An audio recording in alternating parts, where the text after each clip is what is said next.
আসসালামু আলাইকুম। নুরানী তালিমুল কুরআন বোর্ড চট্টগ্রাম কেন্দ্রীয় সনদ পরীক্ষার বাংলা সাজেশন 2025। আপনারা অনেকেই বাংলা সাজেশন চেয়েছিলেন, সেই অনুরোধে আজকে এই ভিডিওটি করা। আপনারা যদি বাংলার জন্য বাংলা সিলেবাস দেখেন, সিলেবাসে প্রশ্নের ধারা ও মানবন্টন অনুযায়ী আমাদের এই সাজেশনটা করা, যে কোন নম্বর দাগে কেমন প্রশ্ন আসবে, সেই প্রশ্নের ধারা ও মানবন্টন কত নম্বর পাওয়া যাবে, এরকম আর কি। তো আপনারা যদি সিলেবাসের সাথে মিলান, তাহলে দেখবেন 1 নম্বরে আসবে 2টি কবিতা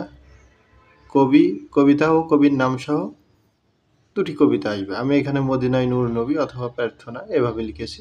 আমাদের সিলেবাসে মোট 6টি কবিতা উল্লেখ আছে, তার ভিতর থেকে আমি এখানে 4টি সাজেশনের মধ্যে বেছে নিয়েছি, যে প্রার্থনা, নিজের পায়ে দাঁড়া, মদিনায় নূর নবী, আর এই পাশে আছে শরৎ কবিতা। তো প্রথম 8 লাইন লিখতে হবে এরকম, যে কবিতা ও কবিতার নাম সহ মদিনায় নূর নবী অথবা প্রার্থনা কবিতার প্রথম 8 লাইন লেখো। আপনারা যদি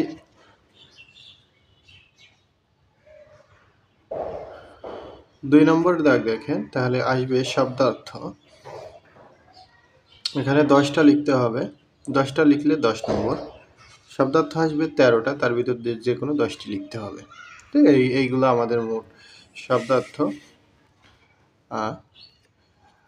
আমি আজকে একটু গুরুত্বপূর্ণ, যেগুলো বেশি মানে অল্প পড়লেই যারা একদম পাস করাতে চান বা যারা একদম দুর্বল ছাত্র আছে, তাদের জন্য যে বিষয়গুলো খুবই গুরুত্বপূর্ণ, সেইগুলো নিয়ে একটু আলোচনা করব। নিচের শব্দ দ্বারা বাক্য রচনা করো। বাক্য রচনা আছে আমাদের অল্পগুলো, একদম অল্প। ওই পাশে কয়েকটা দেখলেন, আর এই পাশে কয়েকটা দেখেন, এগুলো আমাদের বাক্য রচনা। 5 নম্বরে আসবে সংক্ষিপ্ত প্রশ্নের উত্তর লেখো। মাঝে বড় প্রশ্নের উত্তর, ওটা আমরা একটু বাদ দিয়েছি, ওটা শুধু প্রশ্ন করেছি।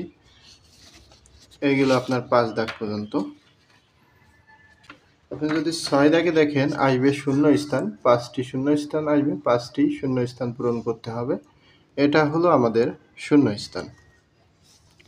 7 দাগে যদি দেখেন, তাহলে আসবে নিচের যুক্তবর্ণ দ্বারা শব্দ তৈরি করে যে কোনো 5টি, মানে 7টা আসবে, 5টি লিখতে হবে, যেন হয় বা, ফলা, জিহ্বা, বিহ্বল, এইগুলো। ঠিক আছে, এইগুলো আপনার 7 নম্বরে।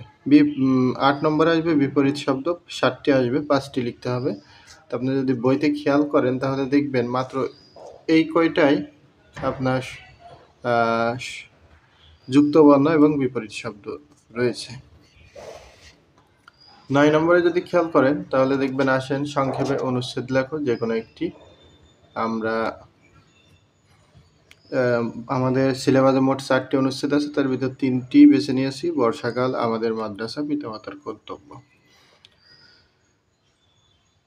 এই হলো মূল বিষয় ছিল আমাদের শীটের। তাহলে আপনাদের যারা দুর্বল ছাত্র, তাদের জন্য কবিতায় 10 নম্বর, 9 নম্বরে অনুচ্ছেদ লেখো, এখানে 10 নম্বর। তারপরে আপনি যদি বিপরীত শব্দ দেখেন, আমরা এখানে সত্য মিথ্যা লিখেছি, সত্য মিথ্যা আসবে না, তারপরে আমাদের ছাত্রদের ভালো করার জন্য আমরা পড়িয়েছি 8 নম্বর। 7 নম্বর যদি পড়ান, তাহলে ওদিকে 20 আর এখানে 10 নম্বর পাবেন, তাহলে হলো 30। শূন্য স্থান কম আছে 6 দাগে। এটাও যদি আপনার দুর্বল ছাত্রকে বেশি বেশি পড়ান, তাহলে তারা পারবে, আশা করা যায়। এই 40-50 নম্বরের একটা পড়া তাদেরকে পড়াতে পারেন। আমরা যে শীট তৈরি করেছি, শীটের অনেক অংশ আপনাদেরকে দেখাইনি, বাদ দিয়েছি। এই ছিল আমাদের মূলত সংক্ষেপে একটা সাজেশন, মানে যেগুলো অল্প অল্প পড়ালে আপনার দুর্বল ছাত্র পাস করতে পারবে, সেই সাজেশনগুলো এখানে তুলে ধরা হয়েছে।